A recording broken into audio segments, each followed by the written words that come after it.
So, hey guys, this is Rybun from the future. I realized after recording the video when I was editing it that the audio was really screwed up from what I believe to be my girlfriend's cat bumping into the gain on my audio interface. Because of this, the volume is way higher than normal, and it caused a lot of issues with editing because I couldn't quite get the audio to be right where it did include stuff like occasional breathing and my key presses and my mouse clicks and stuff like that. So that's all in there because otherwise I would lose content from the video. I apologize for the inconvenience, but I hope the video is still enjoyable for you guys and still helpful. I'll fix this for the next one, so don't worry too much about it. Thank you guys for being understanding, and I'll catch you in the next one. Alright, hope you enjoy the video. Bye. Hey guys, this is Rybun here, and today we're going to be doing a video on Heroes of Hammerwatch. The Moon Temple DLC just came out, but that's not what I'm going to be doing a video on. Heroes of Hammerwatch is a game I play a lot. I don't know if it'll show up on screen. No, it won't. But I have, let's see here. It should display it, right? I have 526 hours clocked. That's not too much, but I do play this game quite a bit. I was thinking about stuff that I wanted to make videos on, and I want to keep doing my crosscode playthrough, but I wanted also like other stuff that I can do in case of time restraints or something else.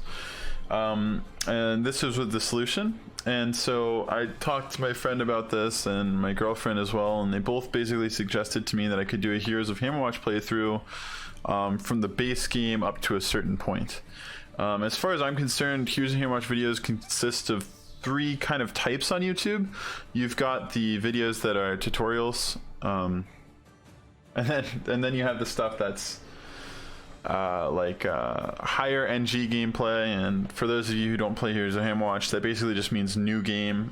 So there's new games in this that basically go on for an infinite amount, and so people running higher and higher NGs is interesting to watch because you can see, oh, they took this thing, or they did this, or blah blah blah, that's how they did that. Or so there's guides, NGs, and then there's stuff like what I'm about to be doing where it's kind of a guide, but it's also gameplay, but it's not like high NG gameplay. What I'm going to be covering basically is today I start a new profile, and I'm going to be playing through the game right off the rip, and kind of cover my thought process, since I've played this game a lot, on what you should be doing and stuff like that. The one thing I will say though is I am by no means an expert at this game. I would say you're much better off watching a video by Bweeks or something if you're looking for general details on the game. But if you want to see how someone starts off and goes through the game, I'll be trying to cut only to the important parts of the game where information is either covered or progression happens or something like that. So these videos probably won't be too long. But for now, I think my plan is I'll do these videos in a set of all the acts. There's 6 acts in Heroes of Hammerwatch, so today's video will be Act 1. The next video will be Act 2, vice versa, and etc. Until I clear Act 6. And then afterwards, there's some other information that needs to be covered, but I think that's about it. So first and foremost, you have these starting characters: Paladin, Ranger, Sorcerer, Warlock, and Witch Hunter. What I will say about the Paladin is, while I really like the Paladin feels kind of underpowered to me early game. The Sorcerer kind of is the same spot where he's kind of awkward because he's a really good spellcaster later on in the game, but at the start of the game his primary is good, but I wouldn't say it's the best. Warlock's kind of in a weird spot where I'd say Warlock is useful because Warlock has this thing called let's see if we can find it, Soul Cleaver, and your basically your Soul Dagger, your primary, gives people like a kind of like an infection that heals you and gives you mana, which is really useful in the early game, but I don't know if it's useful enough to be considered one of the best characters. I would say the Witch Hunter and the Ranger kind of have the best base damages in the game for clearing base setup. The Ranger's got evade later on, as well as crit chance and room clear built into his ultimate passive, so I'm going to be playing Ranger because I feel like Ranger is the best starting character. So let's just get right into it. And all these people will tell you stuff about like the town being broken down. Oh, I need ore, I need this, I need that. It's not too important in the base game. What you need to know is that the mines, which is where you actually play the game, are over here. There are there's a teleporter here that takes you to the Pyramids of Prophecy, and now you can talk to these guys over here, this caravan, these caravan people, and they'll take you to either map. This is Pyramids of Prophecy, and this is the new Moon Temple DLC, which I haven't played any of at this point, so I can't tell you anything about that. Anyways, we'll just get right into the run. What I plan to do here is kind of do a montage of we'll go over the bat rooms too. So Act 1 bat rooms look like this. You'll have walls in the holes in the wall kind of like this, which are smaller but not dark like this one. They're kind of the same. If you look at them, they're very similar, but this one's bigger. And on top of that, you'll see these flashing eyes, and occasionally that means it's a bat room and you get a free item. Usually in this act, there'll be white items. I don't know if they're ever green in this act, but I don't keep track of that kind of thing, but they could be. This trap is one where you go straight up and there's a nook to the left here, or the right, and then you wait for this and then you go to the left. There's a bunch of different traps, so I'll try to cover each and every one of them, but if I miss one, that's fine. Enemies in this game, you know, starting off, they don't have that much health, so it's not very hard to kill things, especially when you're playing the Ranger. You pretty much one-shot everything. Oh.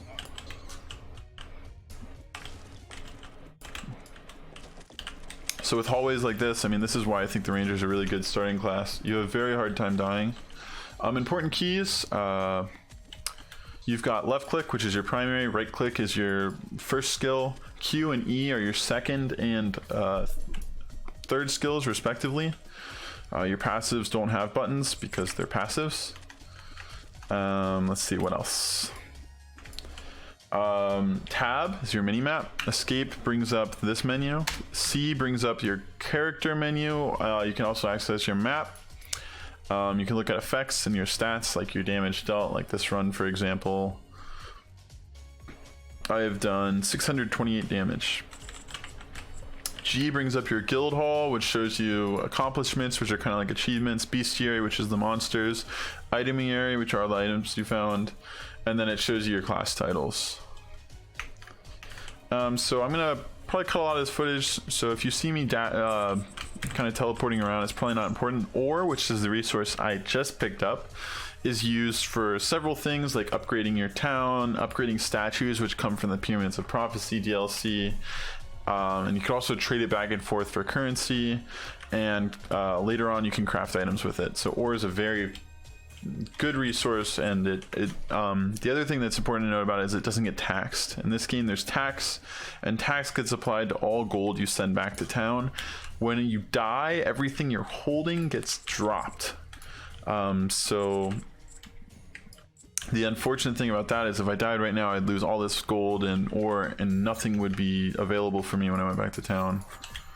I just leveled up, which means I get skill points. We'll go over that when you get back to town. This guy is the ore trader. When you first discover him, he has, I think he always has 4 ore, and now we've unlocked him in the town. Oh, and this is an elevator. Elevators are marked on the map by this symbol, and they send down your ore and gold. So this guy has 5% tax on him because I don't have too much gold on me, but that'll go up as I have more gold.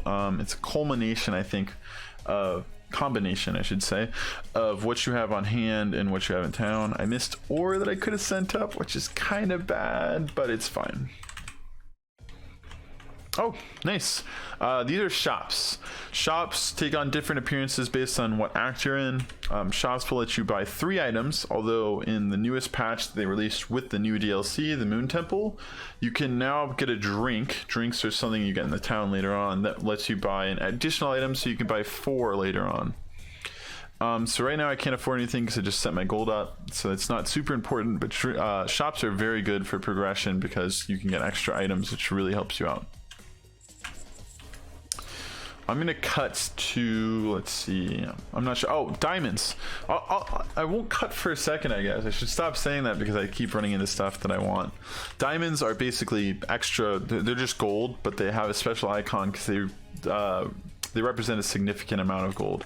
There's 3 colors of diamonds. We just saw a red one. This one's blue. It goes blue, red, and then yellow. There's also 2 sizes of diamonds. There's big ones, which we haven't seen yet, and small ones like the ones we've seen. A big yellow is worth the most. Later on, you know, once you have tons of gold gain and stuff like that, they actually give you a very significant amount of money. Let's see, monsters. These are spiked ticks, the ones we just encountered. This guy is a man-eater. They're notoriously horrible to face against, and that's why I would recommend playing a range class at first, because they're just a pain to deal with. So stuff like the Warlock and Paladin have issues with them because they can't get range on them. This guy over here on our right that we see right now is the he's the potion guy. You only see him once, but once you talk to him, you unlock potions. Right here, right now, you'll see over here, I have an empty slot. That is actually where my potion will go once I unlock it. This thing next to him, marked on the map by this little water droplet, is the fountain. If you go up to the fountain when you are lacking potion charges, it will both refill your mana and health to full and restore your potion charges. You can get items and upgrades in town that increase your potion charges. And I think in town your upgrades go up to a maximum of 4. So, and then items, you can get 1 from the apothecary's set, and there's an apothecary's flask which gives you an additional 1, but if you attune it you can get 2 out of it, so I'm assuming that means you can get an extra 3 potions from the apothecary set for a total of 7. Here's another trap room. This one's pretty simple. It alternates arrows. You got this guy and then these come out, this guy goes down, these come out, this guy goes over, this one comes back. I usually don't try to dodge this. I probably should. I'm gonna take a lot of damage here. Reinforced gloves are really good. Not my favorite item, but for early game gameplay, they're pretty good. These guys block, they have a guaranteed block of 50 damage, I think. Yeah, every 5 seconds, which is really useful early on because you don't get hit too much. But when you do get hit, you know, it's pretty significant damage. I don't believe poison can kill you, but we'll find out. Or we'll just get really close. So now would be a good time to head over to the potion refill just because I need the extra health. I could pop my potion to get health and then take it, but it ultimately do the same thing. Alright, I'm gonna cut to this trap room and then the shop because that's probably the order I'll do things. I may die, so I may cut to that too. Okay, so this is the same trap, so we'll actually not cover this. I'll just show you what I get from it, and then we'll go to the shop. So we got glowing staff, which adds skill power and magic damage on our primary attack. Primary attack damage is very significant, I would say, especially in the early game, so that's actually really good for us. There's an ore drop we missed, but I'm pretty sure we'll make it to floor 3, so that shouldn't matter. Here we are at the shop. We've got 708 gold. This doesn't really do anything for me in terms of I'm not handling lots of money right now, so I don't really care about it. Right boot of speed is great. Movement speed's always good. Constructs is really good because the first boss is a construct, so this is a pretty good item. This item's pretty good because it adds health and mana, but we have a pretty substantial amount of health and mana, and this adds health. I would say what we're going to want to go here, I don't know, it's kind of tough. I think we want constructs in the right boot of speed. That way we can run backwards and we do extra damage to the boss when we get to him. Heavy gauntlets would also be a good pickup here. I think we could have gone heavy gauntlets and constructs. Anyways, we'll skip to when we're in floor 3. First mini boss. The mini bosses in Act 1 look like this, and they spawn little ticks. They're just big ticks. Every single mini boss in the game will be marked with a health bar when you start attacking it, and they all have chances to drop items unless you choose so otherwise in the fountain. So one of the most important things I would say is whenever you do a playthrough and there are mini bosses, you should make sure on your map they're marked with a different kind of square. It's like a red outlined yellow square. I would make sure that you kill all the mini bosses because they can drop stuff. These little X's, these little X square, red squares with an X in them, they represent stuff like structures such as this man-eater or other stuff later on. Like there's towers that hold archers and stuff like that. These little circles with the plus in them represent spawners. Spawners will be turned off in the fountain later on. I find them quite annoying, so I almost always turn them off. Alright. Oh, this is a secret room. I probably hit it with an arrow already because it kind of looks damaged. Secret rooms are marked by cracks in the walls. They can either be item re-rollers, or they can be stuff where you roll items, or they can even just have a chest inside of them. This is an item re-roller. My speculation on how this works is that it's kind of like bingo, where you get better stuff based on how many rows there are, but that's just a complete guess by me. So like right here, we didn't really get any rows, so I'm assuming we're gonna get a white item, and we did.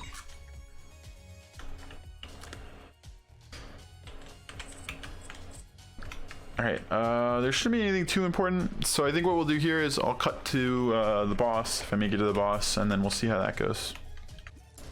Hey guys, just remember we didn't go over the enemies. Ticks are kind of your basic enemies. You'll see them right here. These little white grubby guys, these guys right here, stuff like that. These are ranged enemies, but they just do a normal ranged attack. These yellowish looking grubby guys, this one, this one, they fire the same thing, but they're poison shots. And these ones with the red spines, these are elite enemies. They fire 3 poison shots. These bigger ticks do more damage, but they're not too special. These reddish looking ones, they jump at you and explode in an AoE. Bats are melee in the start of the game, but later on they fire out little projectiles kind of similar to the white larvae. The spike ticks, as far as I know, just have extra armor and maybe attack damage, but they're also melee enemies. There's not too much special about the extra melee enemies. Usually the elite enemies that are different and more of a pest are the ones that are ranged. So these 2 guys right here will be annoying to deal with because they fire out the 3 poison projectiles, which I have promptly gotten hit by. Apples are your base health. I think they give 10 base. Later on you can upgrade what health pickups give you, and so you can get more out of stuff like apples.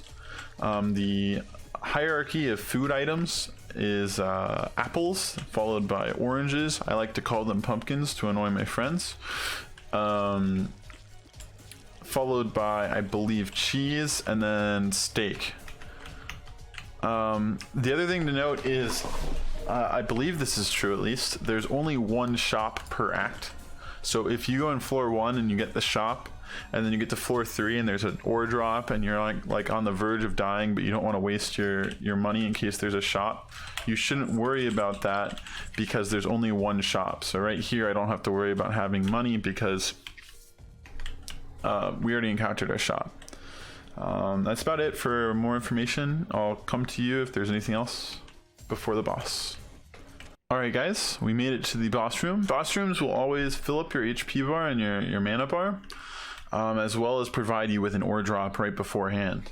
Sometimes there will be situations where you're like, oh, there's an ore drop in this floor 3 and I really want to go to it before the boss. Really, you should just go to the boss room if you're going out of your way for it, because you'll always get an ore drop here. Alright, so the first boss is a construct. What I would like to say about him before you start fighting him is he has kind of, I would say, 2 attacks, and he also summons bats when he does his second attack.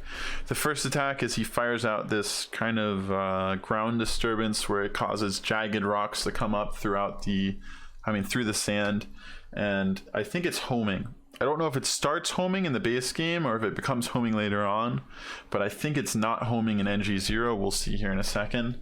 And the next one is he fires out a nova of those, and that causes rocks to fall, I believe. Or no, maybe that's not right. The nova and the rocks falling may be completely different attacks. Anyways, when the stalactites, I'm not sure which, fall from the ceiling, you'll see bats spawn, and those are pretty much all of his attacks. Here he is. When you walk close enough, he spawns.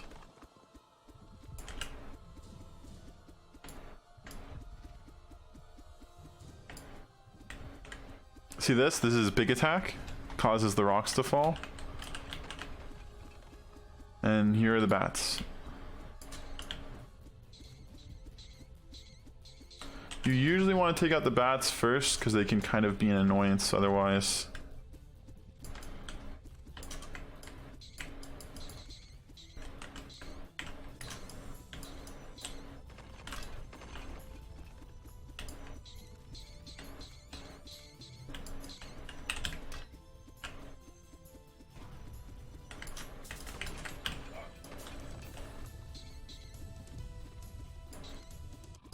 Alright, so boss defeated. And now this pathway is the exit and it clears up. Later on you can get a glass walk, which leads you won't be able to see it, I believe. There's a secret room way over here. You'll get a glass walk that goes like this and then up into the secret room. But for now we don't have glass walks, so we'll just keep going. That was the Act 1 boss. Nothing too special, nothing too, it's not too hard, kind of hard at first. I think when I played through this game the first time, it took me about 4 tries to beat him.